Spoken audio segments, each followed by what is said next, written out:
Hey everyone, and welcome back to my channel.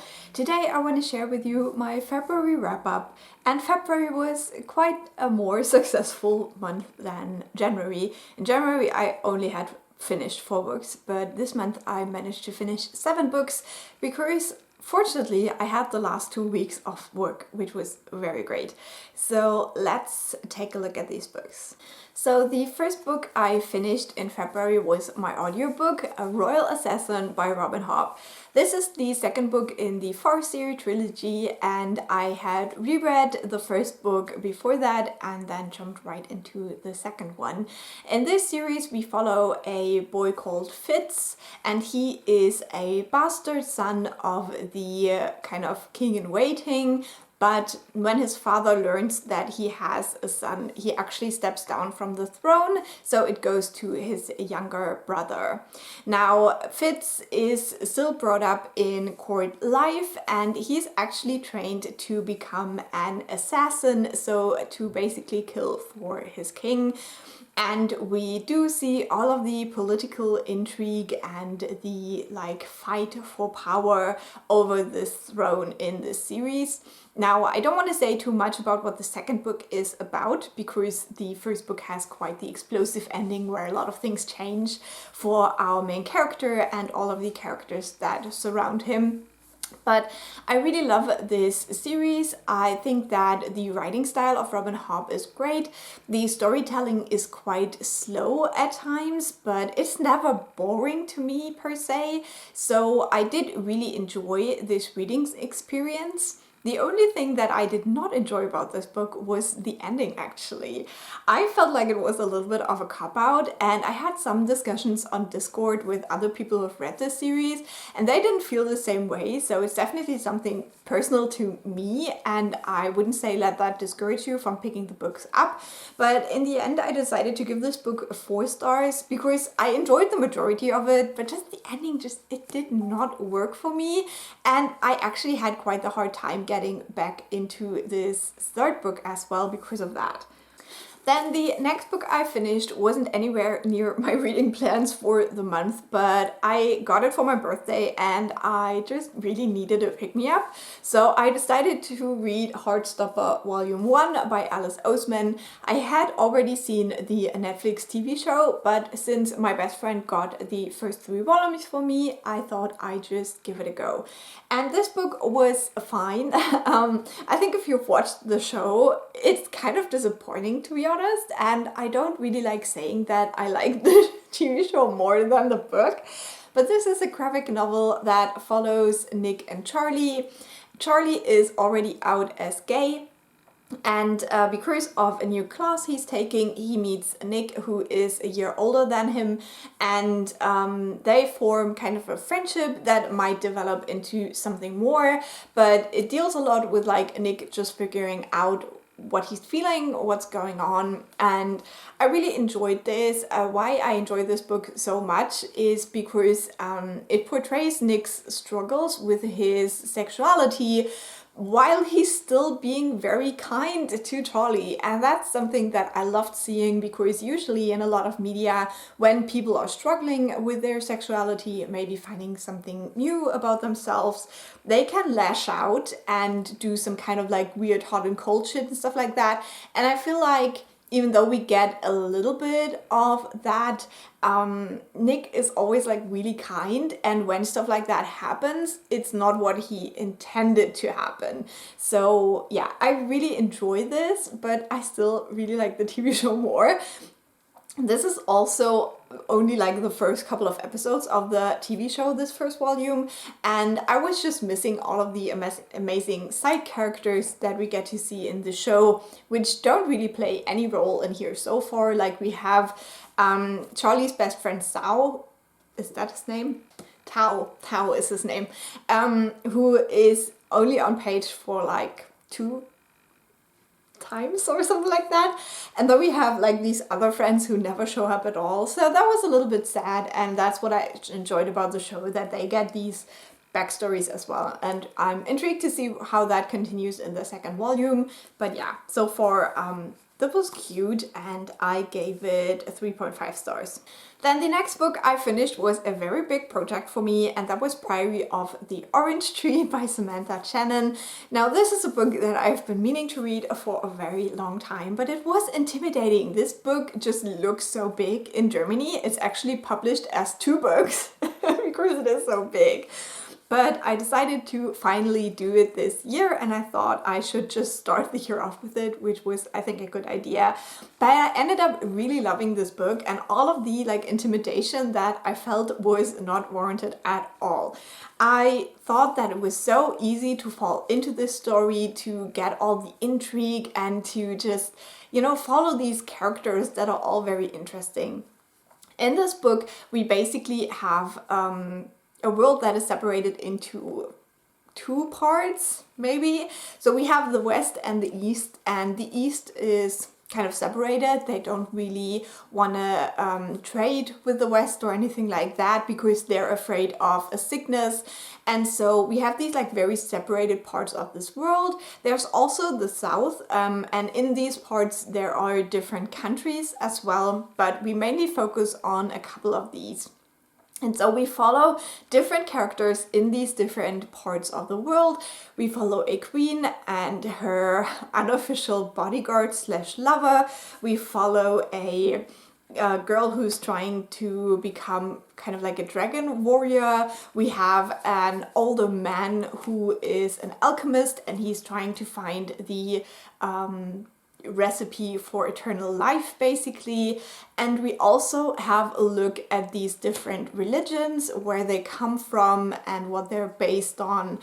And what really separates the East and the West is their view of dragons, because in the East we have dragons that are kind of water based, and they're like gentle creatures, and they are regarded as gods. And in the West we have fire dragons, and they're the destroyers, and they're viewed as the ultimate evil. And because the West thinks that all dragons are evil, they can't really communicate with the East.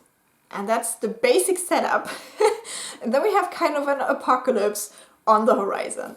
And I just loved it. I gave this book 4.5 stars. I think the only thing I didn't really enjoy about it is that it is a little bit imbalanced, because in the first half of the book, a lot of bad things happened to our characters, and you really feel like the stakes are so high, and the second book just didn't deliver on that, and so it felt imbalanced in that sense.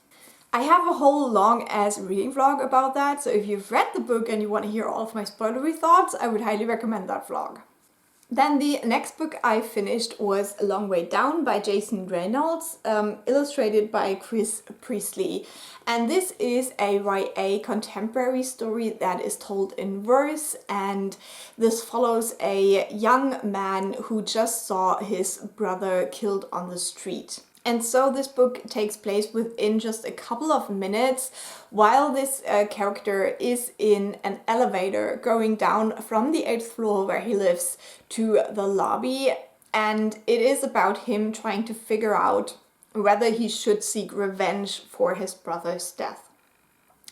So this is a very emotional book, a very important book. It definitely deals with a topic that I think is very important for teenagers, especially in the US, but in many other countries as well.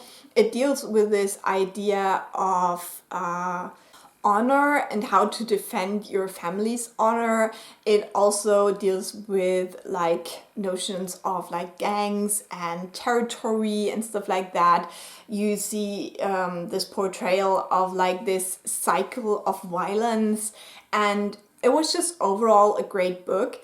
It also has a little bit of that feeling of A Christmas Carol, because our character is basically visited by ghosts while he's in the elevator, and I did like that, the way this was done, and just the complexity that can be portrayed through this method of these ghosts.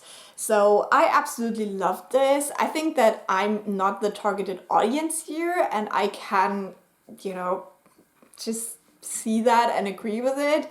But I think this would be a great book to discuss in high schools, also here in Germany. I think because this has quite an open ending, it's such a great discussion book, and it just really asks the question, like, what would you do? What should the main character do?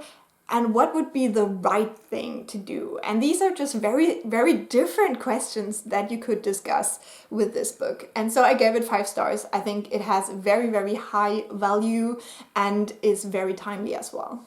And then the next 2 books are finished. I want to talk about in tandem because it is Legendborn and Bloodmarked by Tracy Deonn. I reread Legendborn to prepare for the second book in the series, and Legendborn again was a 5-star read for me. I just love this so much. I think it is great. It's so fantastical, magical, but deals with like real world issues, and I'm obsessed.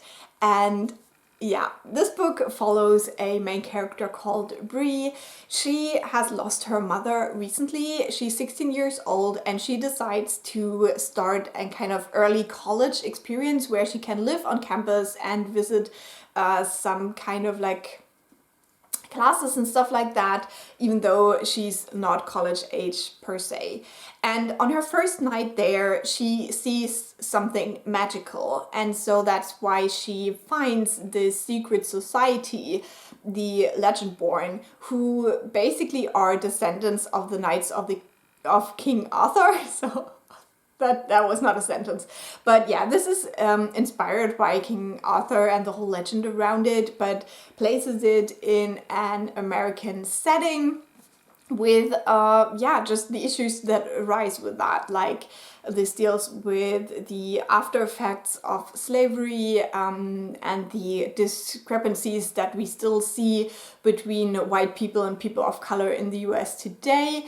And yeah, it's just amazing. It deals with different kinds of magic, different views of magic, and it also just has like such a big plot twist at the end. It's so good. It's such a great book. So I'm just gonna stop talking about this. But then the sequel, I was a bit worried about this one because I've heard mixed things, but for me this was the perfect sequel, even though it is very different from Legendborn, because in Legendborn we mainly stay on campus. In this one we kind of leave that behind, all this like university setting, and get into the broader world of this fantasy book. But I still very much enjoyed it. I love the character dynamics we get in here. I'm still crossing my fingers so hard that this will end up being a poly relationship, because even though it is set up kind of as a love triangle, I don't think that it is possible that she ends up with just one of these boys. So let's just say that. But yeah, just the yearning, the romantic bits that we get in this book are also really, really good. And the plot was great as well, like what we discover about the magic and about Bree, what her kind of like ancestral lines are and what that means for her now as a person. It's just great. I loved it. So I gave this one 5 stars as well. And then the last book I finished in February was this classic, Passing by Nella Larsen. I had been looking forward to this one for a very long time. I just got this book for my birthday and I went right into it, and I also watched the Netflix movie. I did enjoy both experiences, even though I think that the movie is probably confusing if you haven't read the book.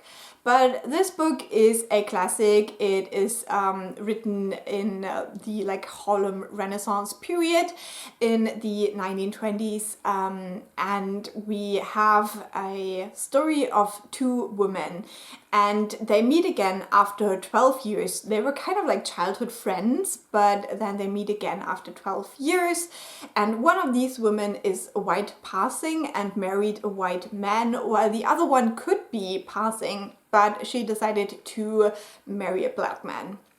And these 2 women meet again by chance, but then kind of rediscover their connection, and their lives get more and more intertwined again.